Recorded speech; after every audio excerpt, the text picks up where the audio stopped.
30년째 텅 빈 아파트에 혼자 살고 계신 할아버지, 솥도저래 걸어놓고 계신다. 공사비 주면 나간다. 지길놈. 무슨 사연이? 살벌한 문구가 또 오늘도 곳곳에 보입니다. 네, 여러분 안녕하십니까? 강호발이 오늘은 원주에서 또 물건을 하나 찾아봤습니다. 내용이 참 오늘은 좀 가슴이 아픈 사연을 간직한 채로 수십 년째 홀로 이 아파트를 지키고 계신 할아버지 한 분을 운명스럽게, 운명인지 뭔지 하여튼 만나게 되었습니다. 자, 저기가 바로 상가입니다.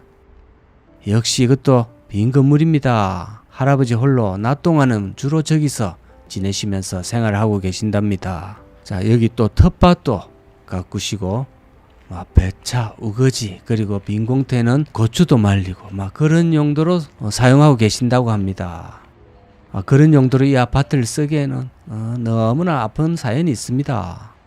내용은 조금 이따 설명드리고요. 이 아파트의 모양새와 또 전체적인 상황을 한번 보고 가실게요. 그 기간이 무려 30년입니다. 주변은 완전히 폐허입니다. 물론 그 앞에는 멋진 아파트도 하나 이미 이제 들어서 있습니다. 걸어가 볼까요? 곳곳의 유리창에는 저렇게 문구가 유치권, 저놈의 유치권. 자, 마당 곳곳에는 자, 할아버지의 어떤 정성과 채소들도 많이 보이고 호수 같은 것도 보입니다. 저것은 지금 물을 빼올리고 있는, 오랫동안 방치하다 보니까 물이 고이는 모양입니다. 자연적으로 저 펌프로 계속 뿜어 올리고 있습니다. 제가 지하실 질색하는 거기에 물까지 저렇게 고여 있더라고요. 저게 아마 제대로 됐다면 저 지하실에서 전기실이나 여러가지 아파트에 필요한 설비가 운영되고 있었을 겁니다. 근데 지금 물이 가득 고여 있는 상태입니다.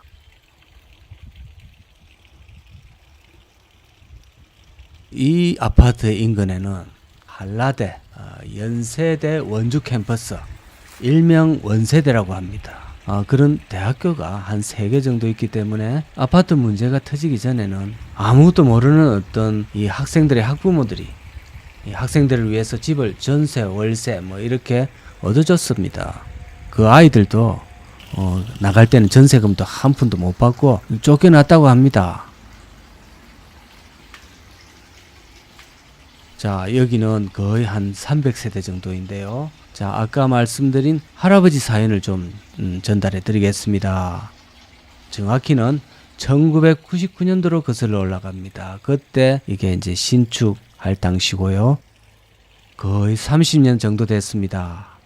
그 당시에 이 할아버지께서 진주 지방에서 갑자기 인연이 이쪽으로 원주가 되어가지고 올라오셨는데, 여기 꽂힌 이유가 다른 것도 아니랍니다. 뒤에 이 마을에 소나무 군락이 너무도 멋지게 펼쳐져 있어가지고 그 소나무에 꽂혔다고 합니다. 다른 사람이 듣기에는 좀 황당했겠지만 소나무를 좋아하는 저는 그걸 이해합니다. 정말 자, 그런 걸 보더라도 이분이 얼마나 소박하고 마음이 따뜻하신 분인지 알 수가 있습니다. 자, 우리 소시민들이 항상 그렇듯이 아파트 조그만한 거 하나 분양받고 또 이제 생계를 해결을 위해서 앞에 상가도 한 개 빚을 좀 내고 해서 분양받고 하면 생계는 유지된다, 이런 생각을 아마 하셨을 것 같습니다. 그렇게 되면 이제 크게 욕심이 있었다고는 보기가 힘듭니다. 누구나 그 정도는 생각할 수 있는 정도고요. 여러분이나 저나 누구에게나 일어날 수 있었던 일이라고 생각이 되었습니다. 이 할아버지나 관련된 300여 명의 이 수분양자들은 아무것도 몰랐을 게 뻔합니다. 희생양이었던 거죠. 돈을 이제 다 내고 보니까 아파트 자체가 거의 사기였다고 이제 밝혀졌습니다. 이게 이제 들여다 보니까 이제 할아버지 말씀으로는 권리 관계가 복잡해도 이만저만 복잡한 게 아니었다고 합니다. 전부 사기꾼들이 얽히고 설키고 있어가지고 도대체 어느 놈이 도둑놈이고 또 어느 놈이 사기꾼인지 모르는 정말 복잡다단한 권리관계였다고 합니다. 땅 주인과 시행사도 다르고 또 조금 있으니까 또 다른 어떤 권리가 있다는 놈도 나타나고 제3의 권리자, 제4의 권리자 이러면서 수십 년 동안 할아버지를 포함한 다른 많은 대표자들이 입주민 대표자 이분들이 소송 관계를 진행했겠지요. 그런데 그 중에서 수십 년 동안의 소송 관계 하는 동안에 마치 소설 삼국지에 나오는 수백 명의 영웅호울들이 등장하듯이 많은 어떤 피고인들이 등장을 했다고 합니다.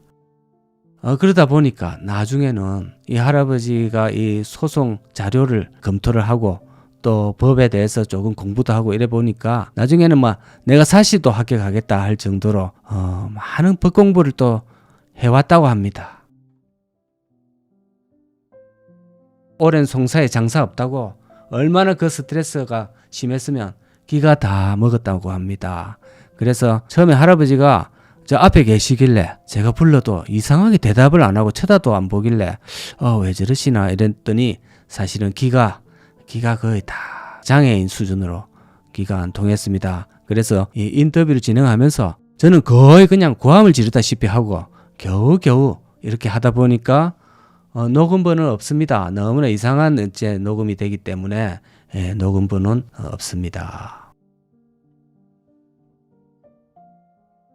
저 할아버지가 약 50세 정도까지 벌었던 모든 돈을 지금 저 아파트와 저 상가에다가 모두 다 갖고 있는 돈뿐만 아니라 대출받은 빚까지 있겠죠. 그걸 다 몰빵을 했답니다.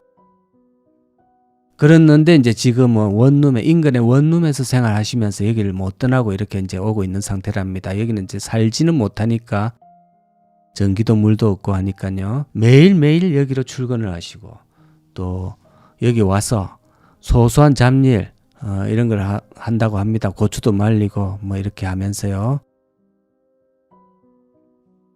자신의 전 재산이 묻혀있는 이곳을 이렇게라도 어루만지고 또 자신의 상처도 이렇게 위로하면서 여기로 오신다고 합니다. 자, 이런 거에서 그냥 이런 사연이 있다 이런 것보다는 여기서 한계를 배워가야 합니다. 조금 언급을 이제 드리자면 가능하면 주체 회사, 시행하는 회사의 규모를 상당히 좀 많이 따져야 됩니다. 아무래도 작은 곳에서 하면 가격적인 유리함이 있기는 하겠지만 거기에 혹해서 그걸 의심하지 않고 그냥 덜컥 받게 되면 돌이킬 수 없는 큰 손해가 발생할 수 있습니다. 그래서 가급적이면 믿을 수 있는 큰 건설회사 이런 곳에서 시행하는 또 규모도 좀 커야 됩니다. 수천 세대가 넘어가는 이런 곳을 해야 그들이 좀 등을 쳐먹으려고 해도 떼글 수가 많다 보면 너무 부담도 되고 일이 커지기 때문에 함부로 사기칠 생각을 못합니다. 그런 믿을만한 조합의 일인이 되어서 보호를 받는 편이 훨씬 좋을 것 같습니다. 그리고 경치, 소나무 이런 것이 좋기는 하겠지만 이런 것이 내가 배신을 맞으면 전혀 도움은 안 됩니다. 그런 것을 참고한다기보다는 인간을 일단 먼저 보고 조심해야 됩니다. 소나무 이런 건 나중에 안 도와줍니다. 얼마나 한이 맺혔으면 우리 흔히 죽어서 구천을 떠돈다 이런 말을 많이 하는데요. 이 할아버지는 지금 살아서 이 아파트를 떠나지 못하고 마치 이 아파트의 구천을 떠도는 형국이 되어 있습니다.